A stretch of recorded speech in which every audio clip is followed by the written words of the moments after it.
السلام عليكم، ازيكم حبايبي؟ عاملين ايه؟ يا رب تكونوا بخير. اللهم صل وسلم وبارك على سيدنا محمد وعلى اله وصحبه اجمعين.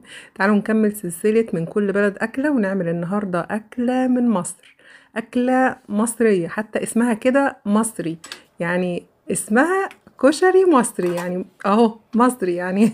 هي خلاص بتتكلم عن نفسها من اسمها. تعالوا نعملها بقى بتكاتها الحلوة البسيطة السهلة الجميلة السريعة، واقول لكم ازاي يخلص معاكم بسرعة. في ناس بتستثقل قوي انها تعمل الكشري المصري في البيت، فبتحب تشتريه من بره. والله لو عملتوه في البيت مش هتقدروا تاكلوه من بره تاني، يعني بتاع البيت اجمل بكتير جدا.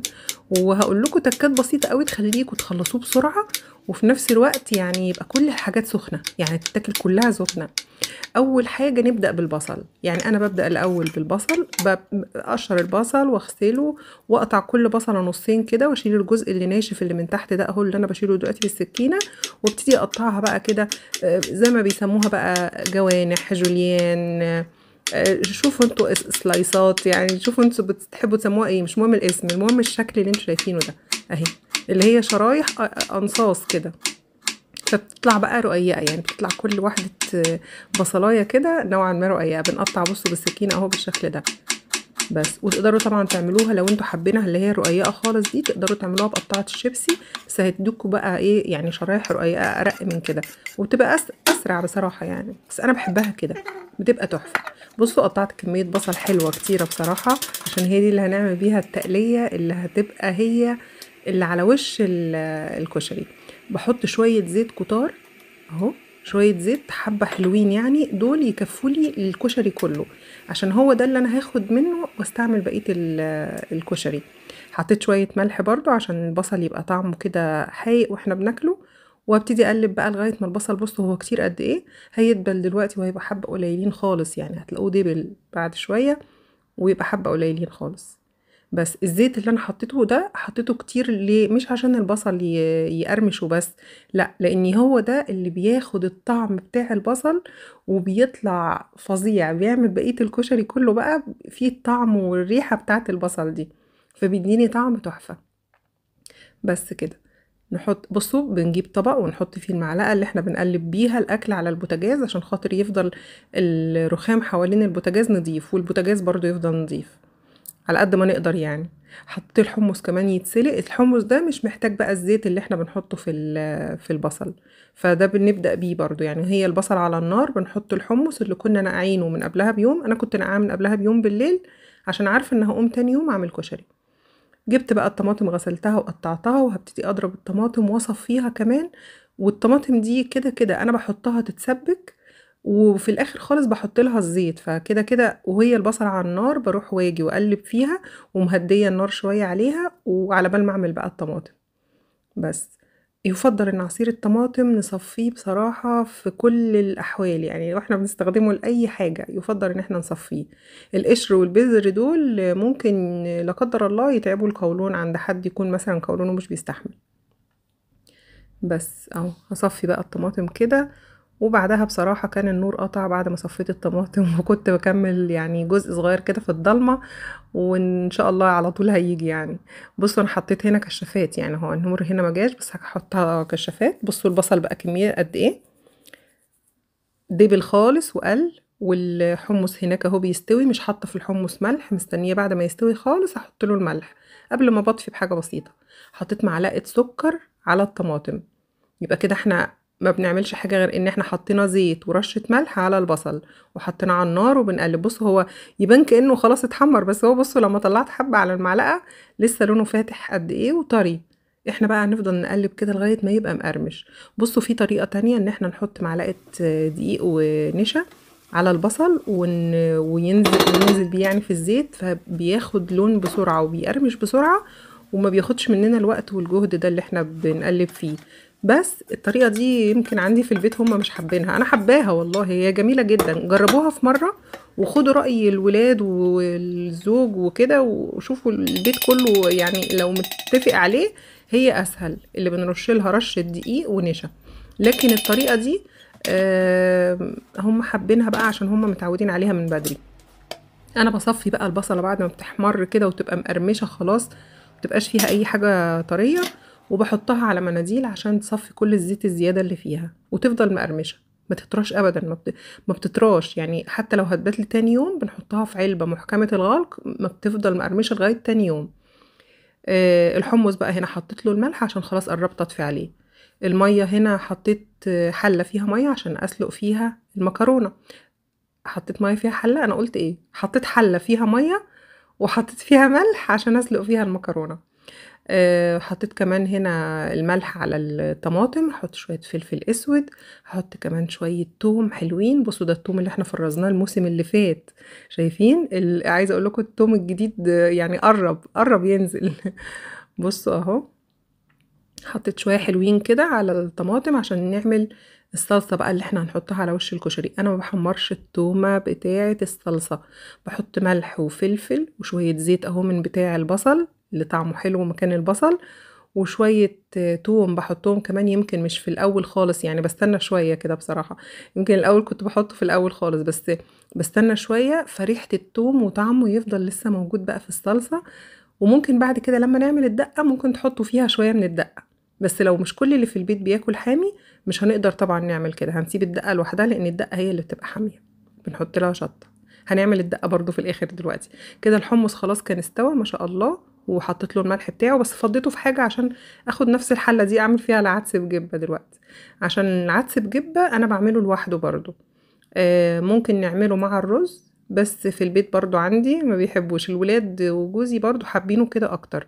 يبقى الرز بشعرية لوحده والعدس بجبة لوحده. بحط بقى شوية زيت من اللي كنت عاملة فيه البصل، واحط عليه العدس بجبة اهو، غسلته كويس قوي العدس بجبة، واحطه بقى في شوية الزيت دول، واديهم تشويحة حلوة بقى يعني. قلبي قلبي قلبي في الزيت كده يعني لغاية ما تحسيه بيشكشك في الزيت. ده بيخليه يطلع مفلفل وجميل، ما بيلزقش ابدا وما بيعجنش. حطيت الملح اهو، بتعامل معاه كأنه رز، يعني كأني رز وبشوحه او بفلفله في قلب الزيت. واحط شوية الملح، وهبتدي احط له بعد كده مية مغلية زيه زي الرز بالظبط. دلوقتي بقى كنت خلاص قربت اطفي على الصلصة، هحط لها شوية خل، حطيت لها حبة خل كده او حوالي مثلا فنجان كبير مليان خل، وهديها تقليبة وخلاص كده تبقى الصلصة تمام. ممكن في الاخر زي ما قلت لكم نحط عليها شوية دقة لو انتوا حابين. بس عايزة اقول لكم الصلصة دي سهلة وبسيطة، وما بشوحش فيها التوم ولا حاجة، وبتبقى تحفة. اسمعوا نصيحتي، والمرة الجاية حطوا التوم ني وشوفوا صلصة الكشري تبقى عاملة ازاي. هناخد شوية زيت برضو اهو دلوقتي من بتوع البصل، هنحط فيهم شوية شعرية عشان نعمل الرز. الرز اللي بعمله للكشري بحب احط له شعرية اكتر من الرز اللي بنعمله عشان ناكله مع الخضار، يعني اللي بناكله مع اي خضار او اي اكل او كده. بخلي الشعرية اقل شوية من كده، فدي هتحسوا ان الشعرية فيها ازيد. بصوا هنا حطيت بقى مية مغلية اهو على العدس بعد ما خلاص كان خدت تشوح تشويحة حلوة. خلاص هو بدأ يغلي، هغطي وهدي النار وخلاص، وهسيبه بقى يتشرب زيه زي الرز. هبتدي بقى هنا ايه اقلب الشعرية، والمية كانت غلت اهي بتاعت المكرونة، احط فيها مكرونة، احط كيس سباجيتي واحط عليهم خواتم. بس مكرونة الكشري ممكن نشكلها على فكرة ونحط كل المكرونات اللي عندنا، يعني حطوا كل الانواع اللي عندكم اللي انتوا حابينها على حسب الكمية طبعا اللي انتوا عايزينها. مش كل الانواع اللي عندنا في المطبخ وخلاص، لا يعني شوفوا انتوا الكمية اللي حابينها ايه، ممكن تحطوا نص كيس من كل نوع، يعني تشكلوها زي ما انتوا حابين. بس بلاش اللي هي الخواتم الكبيرة والعقل الصغننة دي اللي هي اسمها مرمرية ولا اسمها ايه، بيخشوا جوه بعض، يعني بيدخلوا جوه بعض كده، فبتبقى ماسكة نفسها شوية، بتبقى نية. المهم دلوقتي الشعرية بعد ما اتحمرت واخدت اللون الحلو اللي انا عايزاه، غسلت بقى الرز اللي انا هحطه، حطيته بقى كده وقلبته اهو. هديله بس تقليبة كده. انا طفيت النار بصراحة، انا بحب اطفي النار على الرز او على الحاجة اللي انا بحط لها مية، عشان لما اجي ادلق المية، انا هحط دلوقتي الملح اهو على قد كمية الرز، لما اجي ادلق المية ما تبقاش المية تطلع بخار مليان زيت. يعني هي دلوقتي النار شغالة اهو وانا بديها التقليبة دي، بعد شوية هطفي النار. انا دلوقتي طافية النار على فكرة. بصوا مفيش البخار الكتير قوي اللي طلع فوق ده، وواخد معاه بقى كمية دهون يبهدلوا بقى السيراميك والبوتاجاز والشفاط والدنيا. عشان كده يمكن الدنيا عندي بتبقاش مليانة دهون كتير قوي، وبحتاجش انضف المطبخ في كل فترة قريبة، لا بنضفه كل فترة ابعد بسبب الحركة البسيطة دي. جربوا اعملوا الحركة دي، يعني وانتوا بتحمروا الشعرية بتحمروا حاجة، اطفوا النار واستنوا عليها تهدى شوية بس، مكان المية اللي بندلقها او الصلصة الطماطم اللي بندلقها مثلا على حاجة، والتش اللي بتشها دي وبتطلع بخار كتير قوي. البخار ده ما بيبقاش عبارة عن مية وبس، لا بيبقى مية ومليان من المادة الدهنية اللي جوه الحلة، فبيبهدل الدنيا. بتبقى الدنيا عندنا مليانة اللي هي النقط الصفرة اللي بنشوفها ساعات في مطابخ كده، تبصوا تلاقوا فيه نقط صفرة كتير قوي قوي على السيراميك، ده بيبقى بسببها بقى. المهم هنا المكرونة كانت اهي ما شاء الله اتسلقت، خدتها صفيتها في المصفى وهرجعها تاني نفس الحلة، اديتها شطفة سريعة كده عشان ما تلزقش وتعجن في بعضها من السخونة. وهحط لها بقى اخر شوية زيت من بتوع التوم، يا نهار ابيض بقى على شوية فلفل اسود مجروشين كده في وقتها لسه طالعين ريحتهم اهو في المطحنة زي دي، وتقلبي. عايزة اقول لكم المكرونة دي بقى تتاكل حاف، المكرونه دي بالزيت بتاع البصله وشويه الفلفل الاسود اللي محطوطين عليها، يا نهار ابيض على الجمال، يعني والله العظيم تتاكل حاف كده، تحطوا منها في الطبق وتاكلوها حاف من غير اي حاجه. فبتبقى طعمها وريحتها تحفه بسبب رشه الفلفل الاسود والزيت اللي عاملين فيه البصله. هنا كان العدس بجبه خلاص تقريبا كان قرب يستوي، والرز كان خلاص. بصوا بحب اديله تقليبه في الاخر كده، وما يكون خلاص يعني هطفي عليه مثلا بعد 5 دقايق بيطلع مفلفل اكتر، يعني بديله التقليبه دي كده وبستنى ال5 دقايق دول وبطفي خلاص بيطلع بقى مفلفل وتحفه. هعمل هنا بقى ايه الدقه، شويه زيت صغيرين عشان الزيت التاني كان خلص بقى اللي هو مكانه بصل، واحط شويه توم حلوين نعمل فيهم الدقه. بصوا عشان تعملوا احلى دقه تاخدوها للكشري ما تخلوش التوم ياخد لون خالص، يعني بنقلب التوم كده. بصوا هو كده مجمد عشان مطلعاه من الفريزر، فبمجرد ما هيفك ويبدأ يعني يطلع ريحته بس، يعني مش لونه كمان ياخد لون ذهبي يصفر، ده انا عايزاه لونه ابيض. يعني اول ما هنحس ان لونه ابيض كده وسخن بس في شوية الزيت وطلع الريحة بتاعة التوم من غير ما ياخد اي لون، بحط عليه بطفيه على طول بالخل.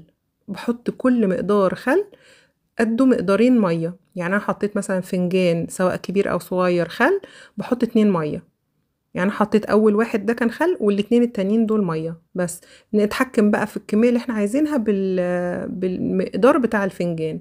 حطيت شويه شطه حلوين بصراحه لان الكشري كله مفيهوش شطه غير في الدقه، لان مش كل اللي في البيت بيحب الشطه. وحطيت شوية كزبرة ناشفة وشوية كمون بس، وهحط دلوقتي كمان شوية ملح وخلاص على كده. هي الدقة دي اسهل واسرع حاجة ممكن تكون بتتعمل في الكشري كله. وبمجرد ما هتاخد غلوة، يعني انا هديها تقليبة دلوقتي خلاص كده، هي هتاخد غلوة وهطفي بقى عليها وهتبقى خلاص خلصت كده الدقة وجاهزة على الاكل. بس هي كده تمام، تومة وشوية زيت ونقلبهم ونطفي بمقدار الخل وقدوا مقدارين مية ونحط ملح وكمون وكزبرة وشوية شطة حلوين بس. وكده كانت الأكلة خلصت وجاهزة. الأكلة دي سهلة وسريعة، أي واحدة ست بيت بتفكر يعني عايزة أعمل أكل ومفيش حاجة في بالها، بتقوم تلم شوية مكرونات من المطبخ على شوية رز، ولو عندها شوية عدس في درج التلاجة فخلاص بتعمل شوية كشري، وبيبقى الأكلة سهلة وجميلة وسريعة كمان. أنا عايزة أقول لكم ممكن تاخد بالظبط ساعة ونص لو رتبنا الحاجة زي ما أنا بدأت كده بنفس الترتيب ده، بتاخد حوالي ساعة ونص وبتبقى خلاص الأكلة دي جاهزة. بغرفها زي ما انتم شايفين كده، غرفت في الأول من تحت خالص الرز، سواء بقى لكل واحد طبق لوحده أو سيرفيس كبير مثلا الكل هيتجمع عليه. من تحت كده بنحط الرز وبعدين بحط المكرونة وبعدها بحط العدس بجبة، يعني بحط العدس بجبة فوق المكرونة ما بحطهاش فوق الرز. وبعد كده بحط بقى الصلصة. العدس بجبة بحس انه بيشيل بقى طبقة الصلصة كده على الوش، واحنا اصلا متقلين الصلصة فبتفضل ثابتة على الوش، بس لازم الصلصة تكون تقيلة بتاعة الكشري بس. ونحط بقى شوية التقلية المقرمشين الحلوين دول، الورد زي ما بيقولوا في المحلات بتاعة الكشري، وحط بعد كده شوية الحمص وخلاص بس. ودي كده أكلة مصرية أصيلة من مصر.